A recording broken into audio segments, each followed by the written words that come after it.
The morning sun cast long shadows across the ruins of New Seoul. Commander Lee Hana walked through streets that no longer existed. Where towering buildings once reached toward the sky, only twisted metal and glass remained. The Veltar purification beams had turned concrete into something that looked like frozen lightning. 3 years had passed since first contact. 3 years since humanity learned they were not alone in the universe. 3 years since everything went wrong. Hana stepped over a piece of debris that might have been a school bus. It was hard to tell anymore. The Veltar weapons did strange things to matter. They did not just destroy. They transformed. They made everything alien and wrong. Her communication device buzzed. "Commander, the transport is ready," came the voice of Lieutenant Ryu Miso. Hana took one last look at the ruins. 12 cities. 12 major population centers reduced to crystal formations and twisted metal. Over 200 million people dead in the first wave of what the Veltar called their correction. "On my way," Hana replied. The transport lifted, her above the wasteland that used to be one of Earth's greatest cities. From this height she could see the full scope of the devastation. New Seoul stretched for kilometers in every direction, all of it transformed into an alien landscape of crystalline structures and melted infrastructure. The orbital station Haven appeared ahead of them as they climbed through the atmosphere.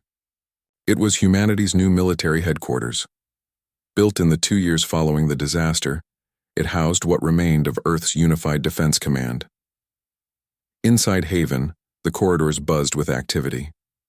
Officers and technicians moved with purpose between briefing rooms and command centers. Everyone knew that another attack could come at any time.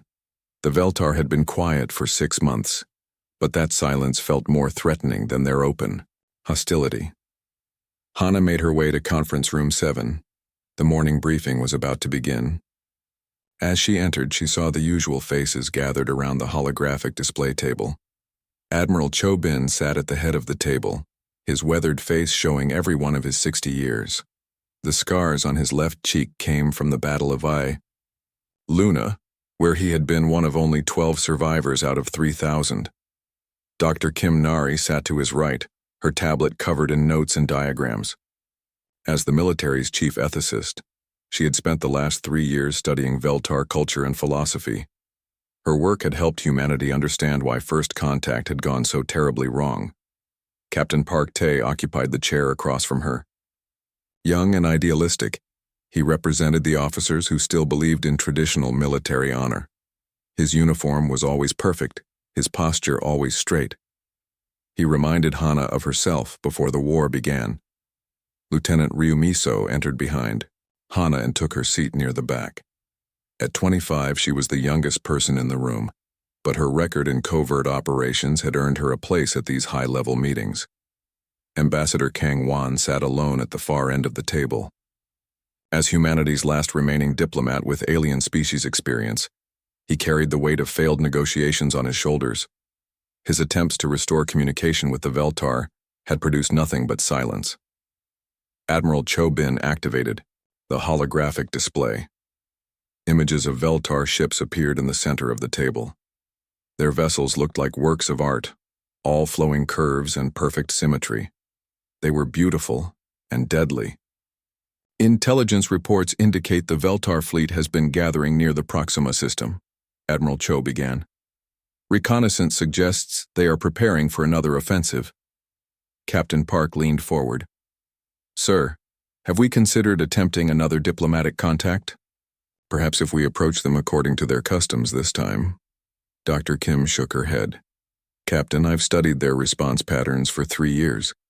The Veltar consider us fundamentally corrupted. In their view, we violated the sacred laws of warfare so completely that we cannot be redeemed." "But surely they understand we didn't know their rules," Park insisted. "First contact protocols are always difficult. Other species must have made similar mistakes." "No," Dr. Kim replied quietly. "That's what makes this situation unique. The Veltar have contacted 47 other species over the past 2,000 years. Every single one understood and accepted their concept of honorable warfare within the first exchange." Admiral Cho brought up another display. This one showed a timeline of events from first contact to the present. Let's review what happened, for those who weren't there. The timeline began 3 years ago. Humanity's deep space monitoring stations had detected the Veltar fleet approaching the outer solar system. Their ships broadcast what appeared to be greeting protocols in multiple mathematical languages. We thought we were being careful, Admiral Cho continued. We responded with our own mathematical sequences. We sent peaceful imagery. We followed every first contact protocol in the book. Ambassador Kang spoke up. The initial exchange went well. They seemed pleased with our responses. They transmitted what we now know was an invitation to formal combat. Formal combat? Lieutenant Ryu asked. She had joined the military after the disaster and sometimes needed background on the earlier events. Dr. Kim answered.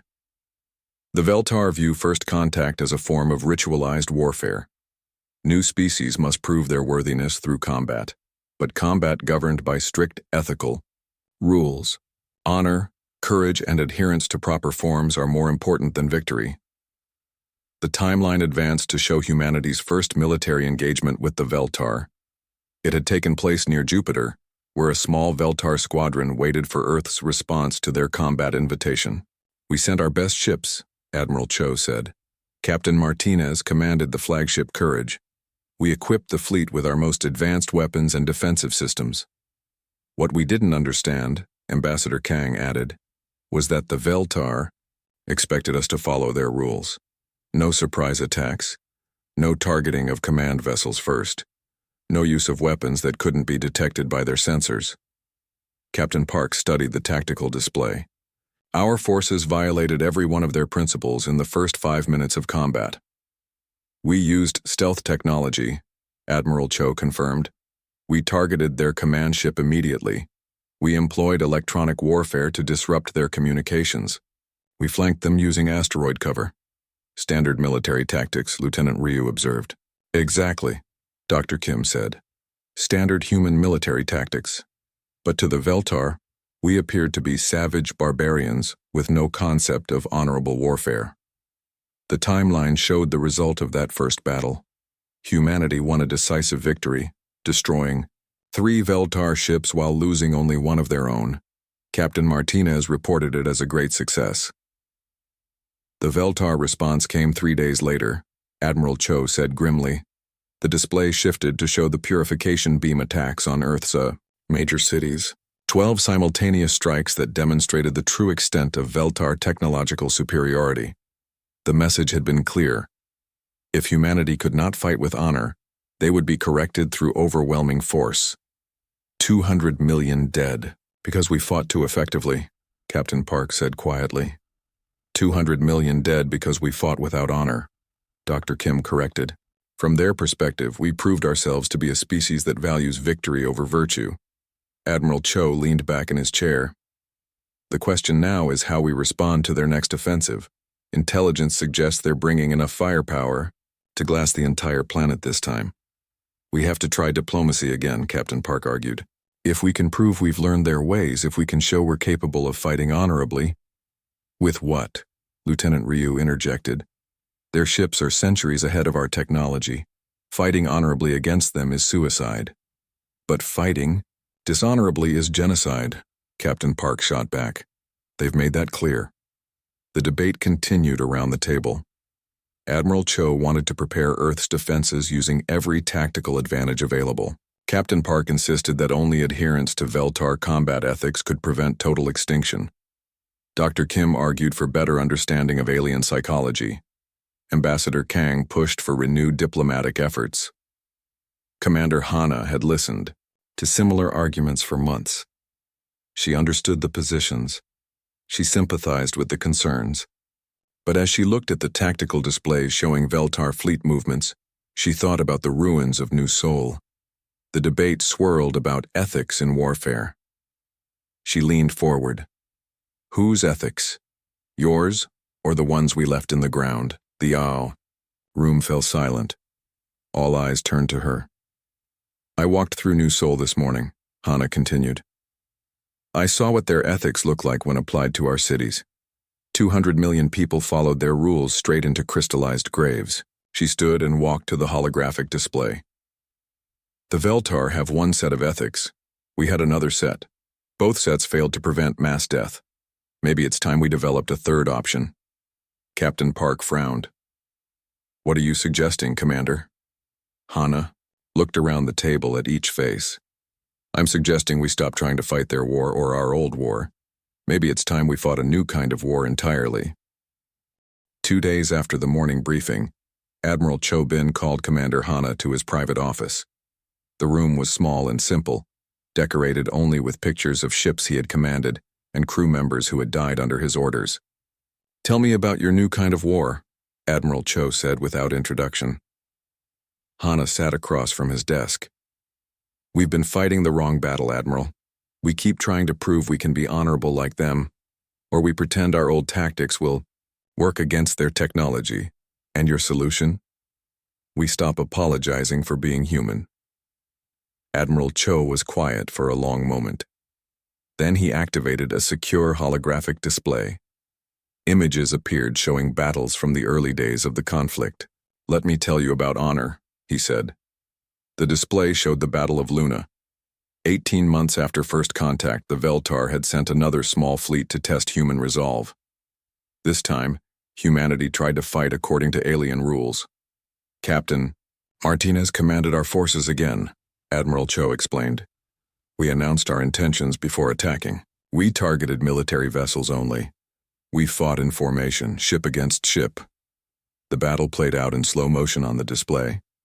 Human ships advanced in perfect lines, their weapons firing in coordinated salvos.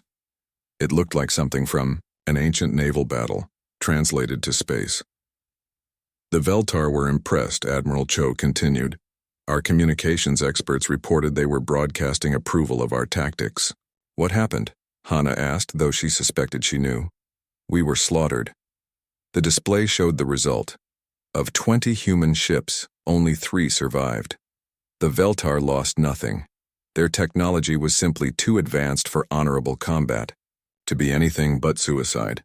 Admiral Cho changed the display to show casualty reports. 15,000 dead, the largest single battle loss in human history at that time. But the Veltar were pleased? Extremely. They sent a message afterward praising our improvement in military virtue. Then they demanded we surrender Earth as a reward for our good behavior. Hana studied the tactical breakdown. Human forces had followed every Veltar rule perfectly, and it had accomplished nothing except demonstrate their complete technological inferiority. That was when I understood, Admiral Cho said. Their concept of honor is designed for species at equal technology levels. When one side has overwhelming advantage, honorable combat becomes execution. The door chimed. Lieutenant Ryu Miso entered. At Admiral Cho's request, she carried a secure data pad and looked nervous. Show Commander Hana your proposal, Admiral Cho told her. Lieutenant Ryu activated her data pad. New images appeared on the holographic display. These showed a Veltar, supply station orbiting a gas giant in the Tau Ceti system. This facility supports their forward scouts, Ryu explained. Intelligence indicates it's lightly defended because they don't expect us to attack non-military targets. Hana examined the station schematics. What makes this target significant? It's not the target, Ryu said. It's how we attack it. She brought up detailed tactical plans. The proposal involved multiple elements that violated every Veltar concept of honorable warfare. We use stealth ships to approach undetected, Ryu continued. We deploy biological camouflage that mimics Veltar technology signatures. We target their command systems first to prevent coordinated response. Standard human tactics, Hana observed. Exactly. But here's the key element. Ryu highlighted a section of the plan. We broadcast fake surrender signals during the approach, then attack when they lower their defenses to accept our surrender. Admiral Cho watched Hana's reaction carefully. What do you think, Commander? Hana studied the plan in detail. It was brilliant from a tactical standpoint. The biological camouflage would make human ships appear to be Veltar vessels on their sensors. The fake surrender would appeal to their concepts of honor and mercy. The coordinated strike on command systems would paralyze their response. It was also completely dishonorable by any military standard humanity had ever held. It's effective, Hana said finally. That's not what I asked. Hana looked at both officers. You want to know if I think we should abandon our principles to win a battle? I want to know if you think our principles matter more than our survival. Admiral Cho replied. Before Hana could answer, Dr. Kim Nari entered the office. She looked troubled. Admiral, I've completed my analysis of historical Veltar campaigns, she said. I think you need to see this. Dr. Kim activated her own data display. It showed a star map with 47 different solar systems highlighted in red. These are the species the Veltar have contacted over the past 2,000 years, she explained. I've been studying their conquest patterns. She zoomed in on individual systems. Each one showed a similar sequence of events. First contact, followed by ritual combat, followed by either surrender or extinction. 38 species surrendered after losing their first honorable battle. Dr. Kim continued. They accepted Veltar rule and were incorporated into their empire as servant races. What about the other 9? Hana asked. 6 species tried to fight dishonorably. The Veltar exterminated them completely. And the remaining 3? Dr. Kim hesitated. 2 species fled their home systems entirely, rather than face extinction. The Veltar let them go, considering flight preferable to dishonor. The 3rd? The Kethvar fought a campaign similar to what Lieutenant Ryu is proposing. Stealth attacks, deception, targeting of civilian infrastructure. What happened to them? They lasted 18 months before the Veltar developed countermeasures. Then, they were extinct. The room fell silent. Admiral Cho deactivated all the displays. So our options are surrender, extinction, or 18 months of effective resistance followed by extinction, he said. There might be a 4th option, Dr. Kim said quietly.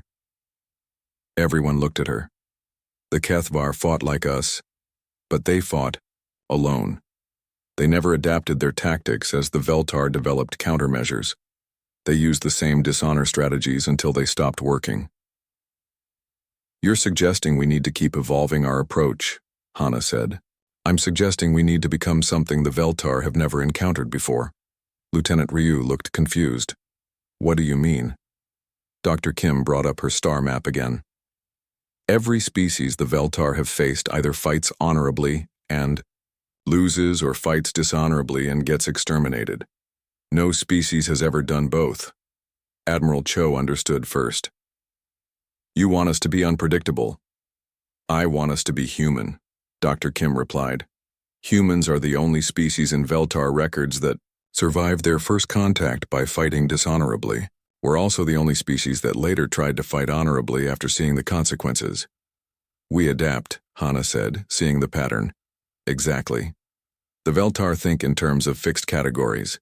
A species is either honorable or dishonorable. They've never encountered a species that changes its approach based on circumstances.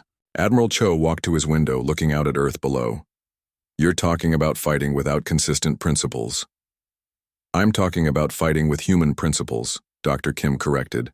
Survival, adaptation, doing whatever works until it stops working, then trying something else. Lieutenant Ryu looked at her tactical plan. So we hit the supply station? We hit the supply station, Admiral Cho confirmed. But we also prepare Captain Park's honorable fleet engagement for next month. And we start developing options that are neither honorable nor dishonorable by Veltar standards. What would that look like? Hana asked. I don't know yet, Admiral Cho admitted. But I suspect we'll figure it out as we go. That's what humans do. 2 days later, Lieutenant Ryu launched her mission against the Veltar supply station. 3 stealth ships approached under biological camouflage, broadcasting fake surrender signals until they were close enough to strike. The attack succeeded perfectly. The supply station was destroyed with minimal human losses. Veltar response communications showed confusion and outrage at the deception. But something else happened that no one expected. During the attack, human sensors detected previously unknown Veltar technology. Their ships were equipped with adaptive shields that learned from each weapon impact. They're evolving too, Lieutenant Ryu reported when she returned. Admiral Cho reviewed the mission data. Then we'll have to evolve faster. He looked around the briefing room at his officers. Dr. Kim is right. We can't fight their war or our old war. We have to fight a war that changes every time they adapt to it. How do we do that? Captain Park asked. Commander Hana answered, We stop trying to be consistent. We be human instead. 6 weeks after the supply station attack, Captain Park Tae sat in his quarters aboard the battleship Determination. His personal computer displayed a list of incidents that kept him awake at night. Each entry described actions taken by human forces that violated military codes of conduct. The list had grown longer every day. Commander Hana found him there when she came to discuss the next mission briefing. Park's quarters were neat and orderly, but she could see the strain on his face. You've been documenting everything, she observed, looking at his screen. Someone has to, Park replied without turning around. When this war ends, people will ask what we did to survive. They deserve honest answers. Hana read over his shoulder. The entries made for difficult reading. Human forces using captured Veltar equipment to attack their own ships, making the aliens think they were fighting rebels. Psychological warfare campaigns targeting Veltar family structures. Fake distress signals used to lure enemy ships into ambushes. These tactics are working, Hana pointed out. That's what scares me. Park turned to face her. Commander, I've been in the military for 12 years. I thought I understood what honor meant. But every day now, I watch us do things that would have horrified us before the war. Hana sat down across from him. The Veltar destroyed 12 of our cities, Park. 200 million people dead. What would you have us do? I don't know, he admitted. But I know we're changing into something different. The question is whether we'll recognize ourselves when it's over. Before Hana could respond, both their communication devices activated. Emergency briefing in 10 minutes. Priority Alpha. They made their way to the briefing room where Admiral Cho was waiting with grim news. The holographic display showed Europa Station, humanity's largest research facility orbiting Jupiter. Veltar forces have surrounded Europa Station, Admiral Cho announced as the room filled with officers. They're demanding surrender within 6 hours. Dr. Kim pulled up tactical analysis. They have 12 ships. We can get 4 ships there in time to help, but the odds are not good. Lieutenant Ryu studied the enemy formation. They're using standard Veltar siege tactics. Honorable warning, time for surrender consideration, then overwhelming force if refused. What are our options? Captain Park asked. Admiral Cho brought up several tactical plans. We can fight honorably and lose the station plus 4 ships. We can abandon Europa and save the ships. Or, he highlighted a third option. We can use the civilians. The room went quiet. Europa Station housed over 50,000 researchers and their families. It was one of the largest civilian populations outside Earth. What do you mean? Park asked, though his expression suggested he already knew. Commander Hana answered. We use captured Veltar civilian prisoners as human shields. Their honor code prevents them from firing on their own people. We have Veltar civilians? Dr. Kim asked, surprised. 63, Lieutenant Ryu confirmed. Taken from the supply station raid and 2 subsequent operations. Technical specialists and their family members. Captain Park stood up abruptly.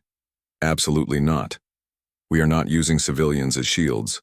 That's a war crime by any standard. It's also the only way to save 50,000 human lives, Admiral Cho replied. The debate that followed was intense. Captain Park argued that using civilian shields would make humanity no better than the worst regimes in their own history. Dr. Kim worried about psychological effects on human forces. Ambassador Kang feared it would eliminate any chance of future peace negotiations, but Lieutenant Ryu supported the plan, pointing out that the Veltar had not hesitated to target human civilians.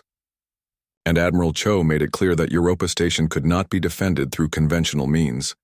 The choice is simple, Admiral Cho said finally. We save 50,000 humans by compromising our principles, or we lose 50,000 humans to preserve our principles. Commander Hana cast the deciding vote in favor of the operation. The battle for Europa Station became a turning point in the war. Human ships arrived carrying Veltar civilian prisoners in transparent holding areas, visible to enemy sensors. When Veltar forces attempted to target the human vessels, they found themselves unable to fire without risking their own people. The tactic worked perfectly from a military standpoint. Human forces disabled 8 Veltar ships and drove off the rest with minimal losses. Europa Station was saved, but the cost was higher than anyone anticipated. Within days, Veltar communication broadcasts began referring to humans as the species without souls. Their military commanders announced that traditional rules of warfare no longer applied when fighting humanity. The first sign of this change came 2 weeks later. Veltar forces attacked the civilian research station at Titan using weapons that targeted life support systems exclusively. They did not try to capture the facility or demand surrender. They simply killed everyone aboard and moved on. 23,000 civilians died in an attack that lasted less than an hour. Captain Park brought the casualty reports to Admiral Cho personally. "They're abandoning their own honor code because of what we did at Europa," he said. Admiral Cho looked at the reports. 23,000 names. Scientists, engineers, teachers, children. "We saved 50,000 at Europa," he replied, "and lost 23,000 at Titan as a direct result. You don't know that, but Park had been studying Veltar communication patterns." "Yes, I do. Their broadcasts explicitly state they are responding to human violations of civilian protection codes. They're using our own tactics against us." Dr. Kim arrived with additional intelligence that made the situation worse.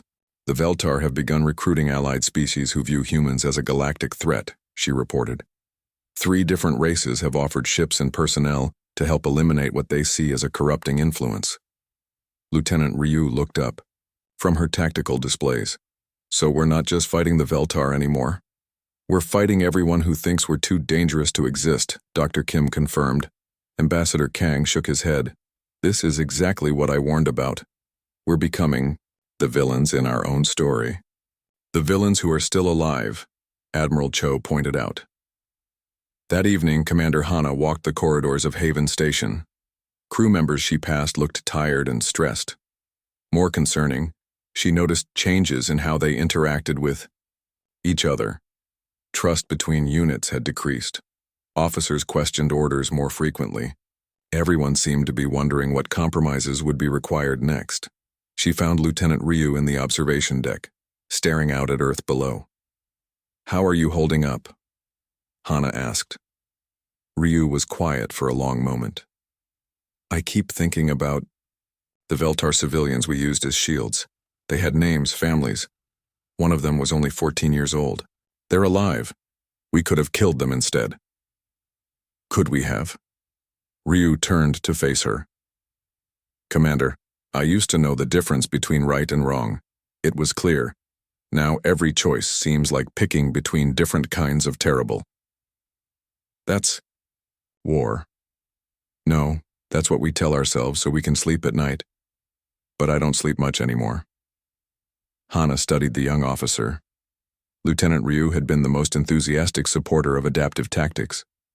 If she was having doubts, it suggested deeper problems. "Are you questioning the mission?" Hana asked. "I'm questioning what we're becoming." Before Hana could respond, emergency alarms began sounding throughout the station. They rushed to the command center, where Admiral Cho was coordinating responses to a new crisis. "Veltar fleet approaching Earth," he announced. 200 ships. This isn't a raid or a test. They're coming to finish us." Captain Park looked at the tactical display showing the approaching armada. "When do they arrive?" 72 hours. Dr. Kim was already analyzing enemy formations. "This fleet is different. Mixed species crews, ships from at least 6 different races. They're treating this as a galactic cleaning operation." Lieutenant Ryu studied the sensor readings. They're not following standard Veltar deployment patterns either. No honor formations, no ritual challenges. They're planning simple extermination. Admiral Cho turned to face his officers. "We pushed them beyond their breaking point. They're not trying to correct us anymore. They're trying to erase us." Commander Hana looked around the room at the faces of people she had served with for 3 years. They had all changed. The war had marked everyone. Then we don't have the luxury of honor anymore, she said. Theirs or ours? Captain Park met her eyes. What are you suggesting? I'm suggesting we show them what happens when you push humans past their breaking point too. The war room in Haven Station had not been quiet for 60 hours. Officers and technicians worked around the clock preparing Earth's defense against the approaching Veltar armada. Coffee cups and meal packets littered every surface. The air recycling system struggled with the constant occupation. Dr. Kim Nari stood before a wall-sized display showing psychological profiles of human military personnel. The data was disturbing. Stress indicators had reached critical levels, across all units. More worrying were the behavioral changes she had documented. We're losing ourselves, she told Admiral Cho during a brief private meeting. The adaptability that's keeping us alive is also destroying our identity as a species. Admiral Cho looked exhausted. He had not slept more than 2 hours at a time since the armada was detected. Explain. Dr. Kim activated a series of behavioral analysis charts. Soldiers no longer distinguish between military and civilian targets in planning sessions. Deception has become so common that officers don't trust direct orders from their superiors. We've had 3 incidents of human crews firing on other human ships because they assumed it was another fake identity operation. Are you saying we should go back to fighting honorably? I'm saying we need to recognize what we're becoming before we win the war, but lose our humanity. Before Admiral Cho could respond, Commander Hana entered with Lieutenant Ryu. Both looked grim. We have a problem, Hana announced. The psychological evaluation reports that Captain Park has been collecting. Someone leaked them to civilian networks. Admiral Cho closed his eyes. How bad? Bad. The civilian leadership is calling for a formal investigation into war crimes. There's talk of removing military command from the war effort. Lieutenant Ryu activated her data pad. It gets worse. Some civilian groups are advocating for surrender to the Veltar rather than continue what they're calling the moral destruction of human civilization. Dr. Kim was not surprised. I've been warning about this. You can't ask people to abandon their core values without psychological consequences. What do you want us to do? Admiral Cho asked. Fight honorably and die, or fight effectively and face criticism? I want us to find a third option. Commander Hana frowned. We've been over this. There is no third option against superior technology. There might be, Dr. Kim said quietly, but it would require us to do something that violates both human and Veltar concepts of acceptable warfare. Lieutenant Ryu looked interested despite herself. What kind of something? Before Dr. Kim could answer, Captain Park burst into the room. His usually perfect uniform was disheveled and his face showed signs of several sleepless nights. They're planning to target the homeworld, he announced without preamble. Everyone stared at him.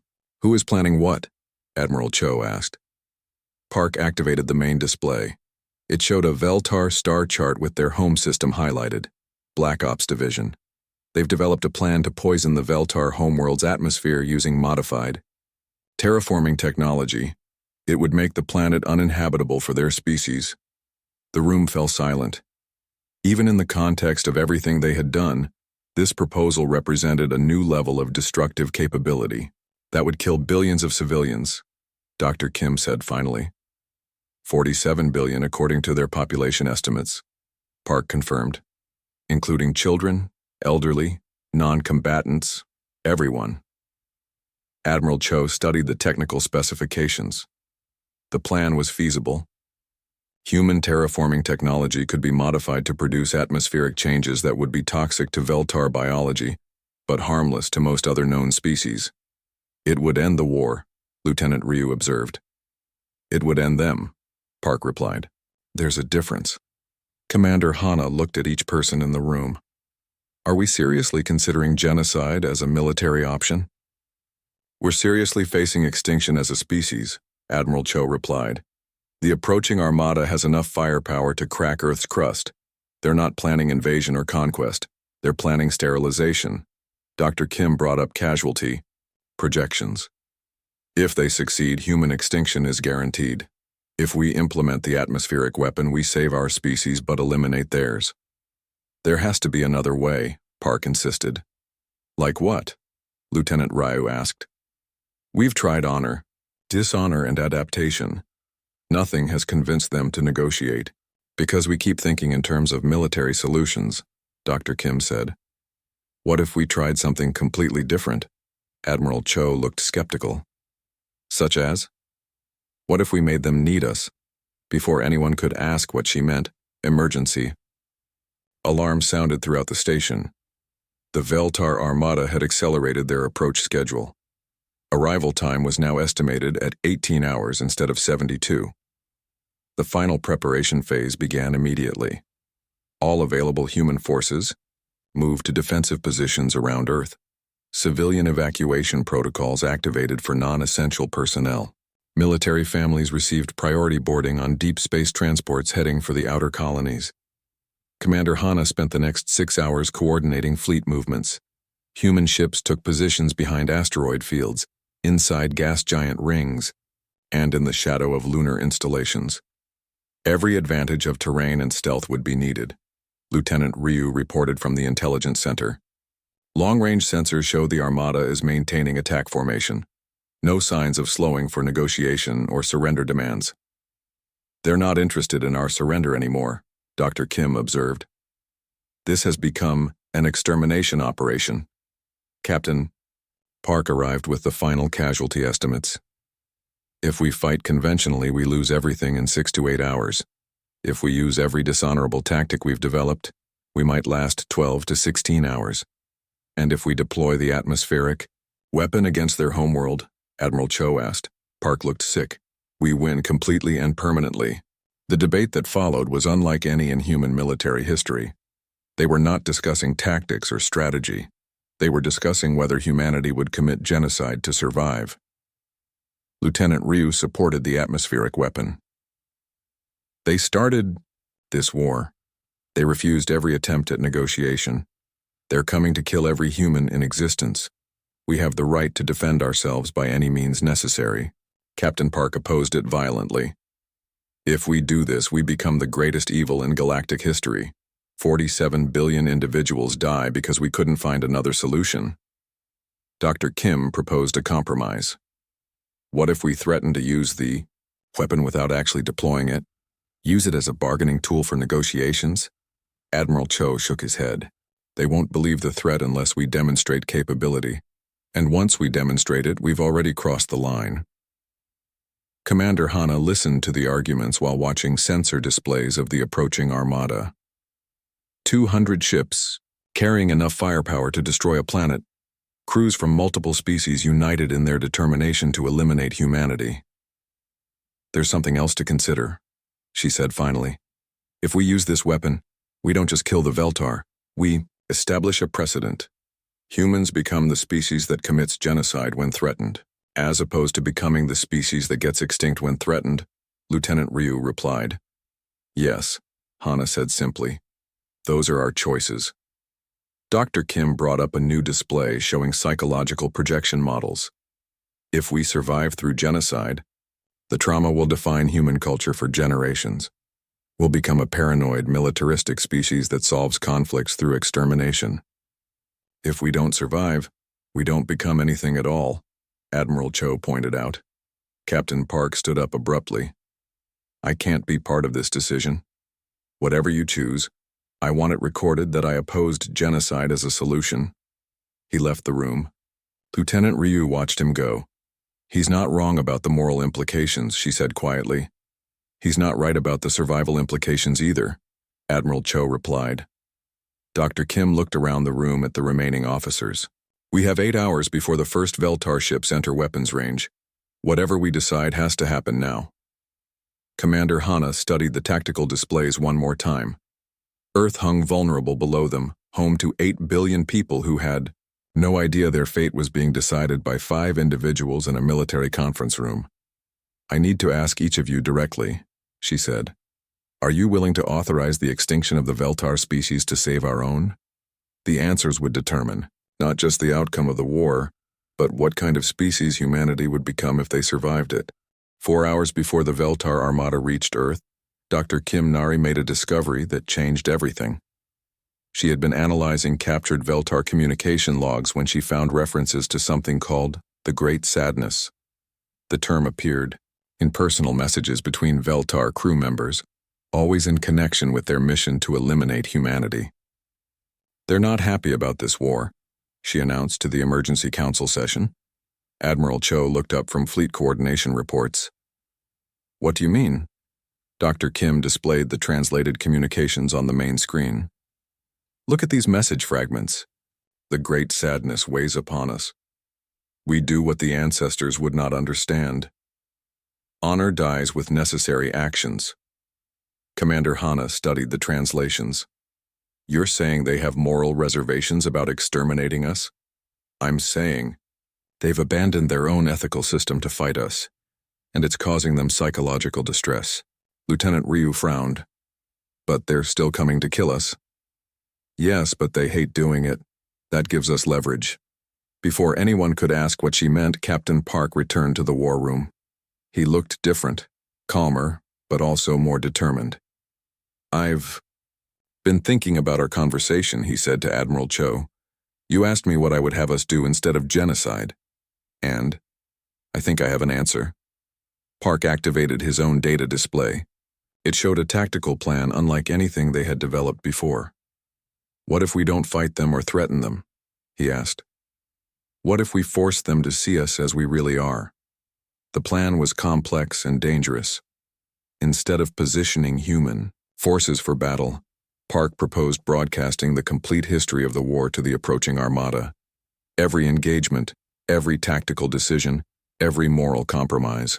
All of it, including the debates they had been having about the atmospheric weapon. "You want to show them our internal conflicts?" Lieutenant Ryu asked. "I want to show them that we struggle with the same moral questions they do." Dr. Kim understood first. The Veltar think we're a species without conscience. But if they see us wrestling with ethical decisions, questioning our own actions, they might realize we're more similar to them than they thought, Commander Hana finished. Admiral Cho looked skeptical. "That's an enormous gamble. If it doesn't work, we've wasted our last hours preparing defenses. If conventional defenses were going to work, we wouldn't be considering genocide," Park replied. Lieutenant Ryu studied the communication plan. "We would need to include everything. The civilian shields at Europa Station, the fake surrenders, all the tactics that made them hate us. Especially those," Dr. Kim said. "But we also include our debates about them. The fact that officers like Captain Park documented everything because they were troubled by what we were doing." "What about the atmospheric weapon?" Commander Hana asked. Park met her eyes. "We tell them about that too. We tell them we developed the capability to destroy their species, but we're choosing not to use it." "Are we choosing not to use it?" Admiral Cho asked quietly. The room fell silent. This was the decision they had been avoiding. Commander Hana looked around at each face. "I need to know where everyone stands, not just on the broadcast plan, but on the weapon itself." Dr. Kim spoke first. "I support the broadcast. As for the weapon, I think having the capability gives us negotiating power. But actually using it makes us the villains of galactic history." Lieutenant Ryu hesitated. "The broadcast is worth trying. But if it fails, I still think we should use the weapon. Survival has to be our priority." Captain Park was firm. "No genocide, under any circumstances. We find another way, or we die as humans rather than live as monsters." All eyes turned to Admiral Cho. As senior commander, his decision would be final. "We try the broadcast," he said after a long moment. "Full transparency about everything we've done and why we've done it. If it fails," he paused, "if it fails, we fight conventionally until we can't anymore. No atmospheric weapon, no genocide. If humanity dies, it dies with its conscience intact." Lieutenant Ryu looked troubled but accepted the decision. Commander Hana felt a mixture of relief and terror. They were betting the survival of their species on the hope that their enemies had consciences. The next 3 hours were spent preparing the most comprehensive communication package in human history. Every battle record, every tactical decision, every moral debate was compiled into a massive data transmission. Captain Park insisted on including personal testimonies from human soldiers describing their moral struggles. Lieutenant Ryu contributed tactical analyses showing how human adaptation was driven by desperation rather than cruelty.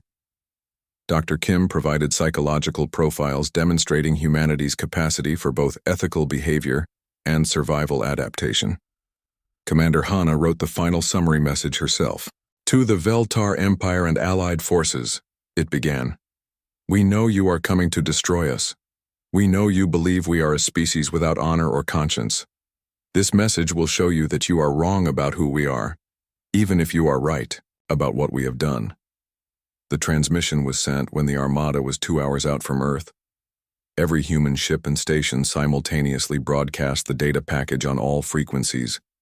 It would be impossible for the Veltar to ignore or miss. Then they waited. 1 hour passed with no response. Long-range sensors showed the Armada maintaining course and speed toward Earth. Human defensive positions remained ready for battle. With 30 minutes until first contact, something changed. I'm reading deceleration in the lead squadron, reported Lieutenant Ryu from her sensor station. Confirmed, added the communications officer. Multiple ships are reducing velocity. Then the response came.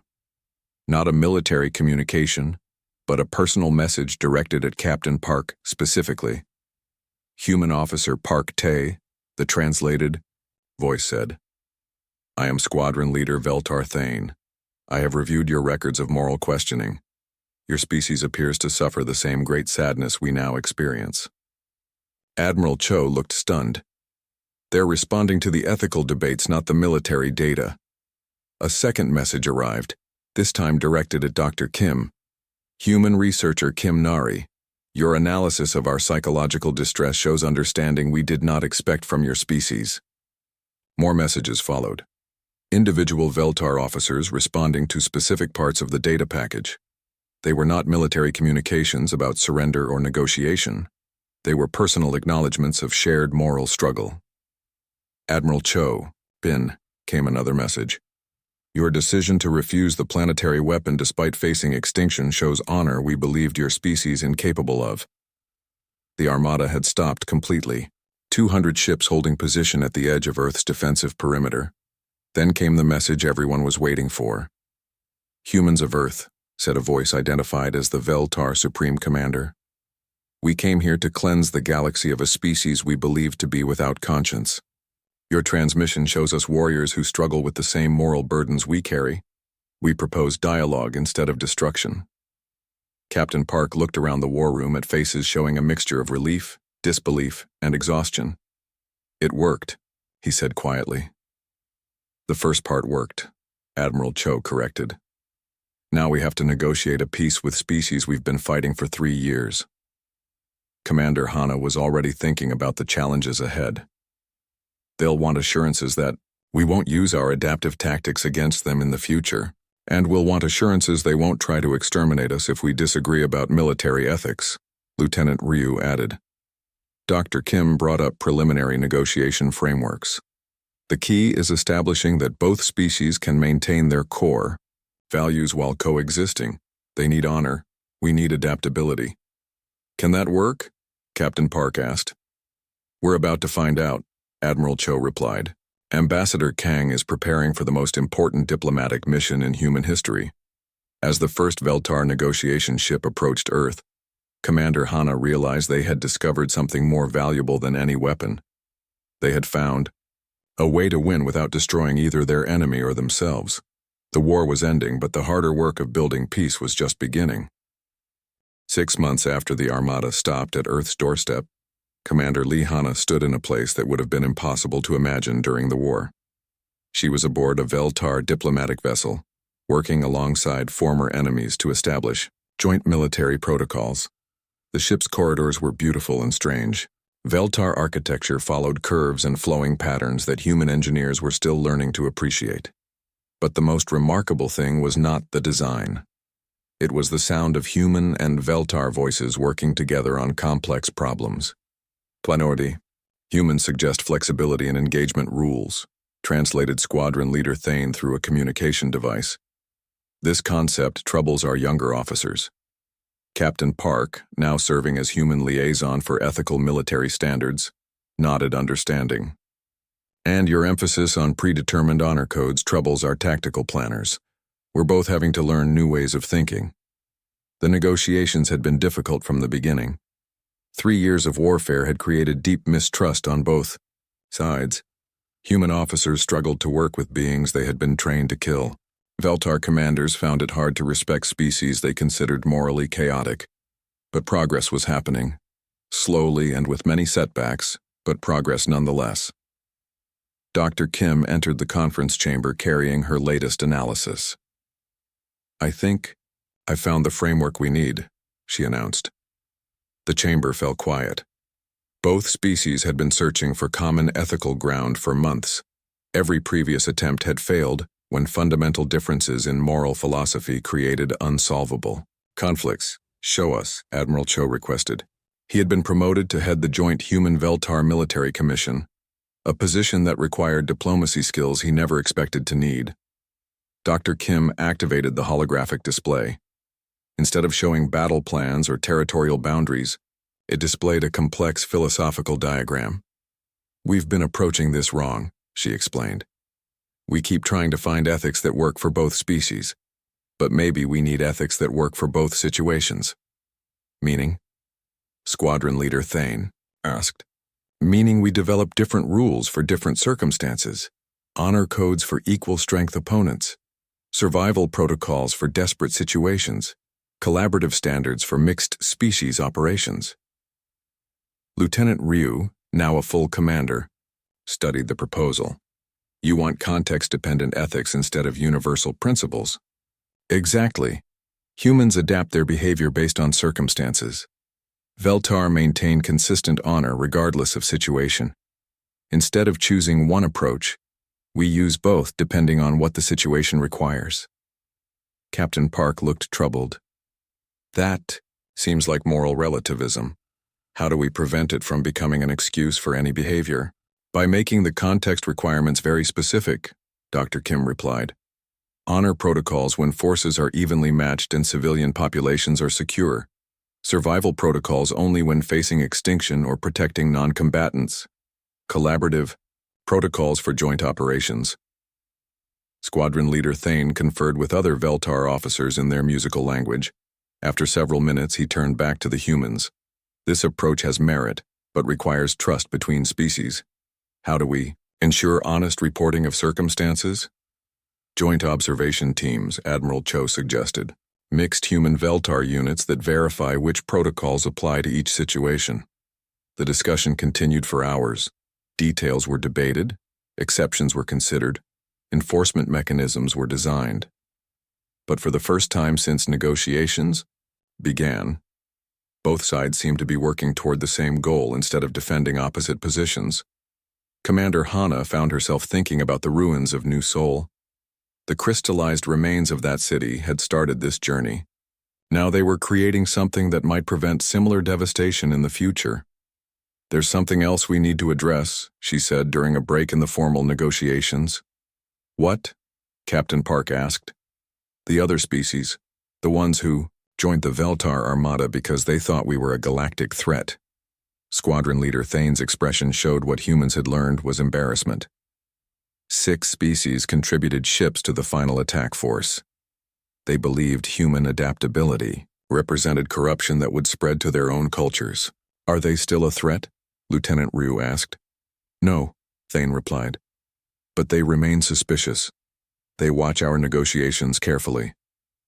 Dr. Kim brought up star charts showing the locations of various alien civilizations. "We need to prove that human adaptability and Veltar honor can coexist without corrupting either species." "How do we do that?" Admiral Cho asked. "By succeeding," Commander Hana said simply. "By making this joint commission work so well that other species want to participate instead of fearing contamination." Over the following weeks, the joint protocols were tested in simulated scenarios. Human and Veltar units practiced switching between different ethical frameworks based on mission parameters. The results were encouraging but imperfect. The first real test came when long-range sensors detected a distress signal from the HFY system. The HFY were one of the species the Veltar had exterminated for fighting dishonorably. But, apparently some survivors had escaped to establish a small colony. Now that colony was under attack by raiders using stolen military equipment. Joint Response Team? Admiral Cho proposed. Squadron Leader Thane agreed. An opportunity to demonstrate our new protocols. The mission became a case study in adaptive ethics. When the joint force encountered the raiders in open space, they followed honor protocols announcing their intentions and engaging in formal combat. But when the raiders retreated to positions near civilian shelters, the force switched to survival. Protocols that prioritized protecting non-combatants over maintaining combat formalities. The operation succeeded with minimal casualties on all sides. But more importantly, it proved that humans and Veltar could work together without compromising their core values. 6 months later, Commander Hana received a promotion to Admiral and assignment as permanent head of the Joint Ethics Commission.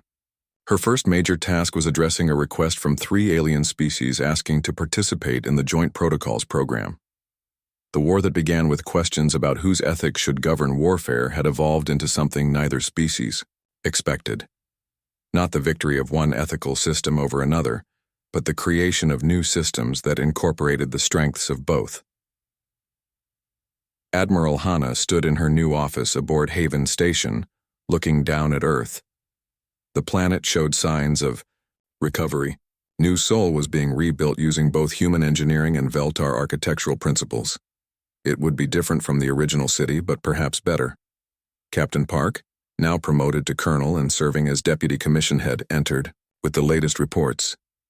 The HFY survivors want to join our program, he announced. They say they're tired of being defined by how they fought their war with the Veltar. And the Veltar response? Squadron Leader Thane supports their application. He says the HFY deserve a chance to prove they can learn from their past mistakes. Admiral Hana smiled. Just like we're all learning from ours. Dr. Kim arrived, with news that would have seemed impossible during the war. The Veltar Science Council wants to collaborate with human researchers on developing new terraforming technologies. They're particularly interested in our adaptive approaches. To replace the atmospheric weapon research? Admiral Hana asked. To make sure we never need weapons like that again. Lieutenant Commander Ryu, promoted and assigned to field operations, reported in from her latest mission. The Joint Patrol System is working, Admiral. We've prevented 2 potential conflicts between minor species by demonstrating alternative approaches to territorial disputes. Any problems with protocol switching? Some confusion initially, but both human and Veltar crew members are adapting well to the flexible framework. Admiral Hana reviewed the reports. The Commission now oversaw military ethics for 17 different species. The joint protocols had become a model for interspecies cooperation throughout their region of the galaxy. She remembered the debate that had started everything. The question of whose ethics should govern warfare when survival was at stake. The answer had not been what anyone expected. Not human ethics or Veltar ethics, but something new. Something that recognized the necessity of both unchanging principles and adaptive responses. The war changed all of us, she said to her staff. We asked whose ethics should matter when facing extinction. We learned that the right question was not whose ethics, but what kind of ethics we needed to build together. Colonel Park nodded. The Veltar taught us that some principles are worth maintaining even under pressure. We taught them that sometimes survival requires changing your approach. And now we're teaching other species that you don't have to choose between honor and adaptability, Dr. Kim added. You can have both if you're willing to work for it. Admiral Hana walked to the observation window. Below, she could see construction ships working on the new orbital facilities. Human vessels worked alongside Veltar craft. Their different technologies combining to create something neither species could have built alone. There's one more lesson, she said quietly. The most important one. Her staff waited. We learned that being human doesn't mean abandoning ethics when things get difficult. It means creating new ethics when the old ones aren't sufficient. Lieutenant Commander Ryu smiled.